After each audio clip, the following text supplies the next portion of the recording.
tikka turib namoz o'qiy olmagan odamni dinimizda o'tirib namoz o'qiversin deyapti.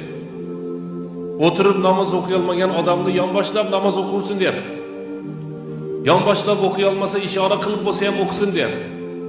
Yo'q, majbur tikka turib namoz o'qiysan degan so'z yo'q. Majburan mana shu namozni qanday bo'lsa ham ado qilasan degan so'z yo'q.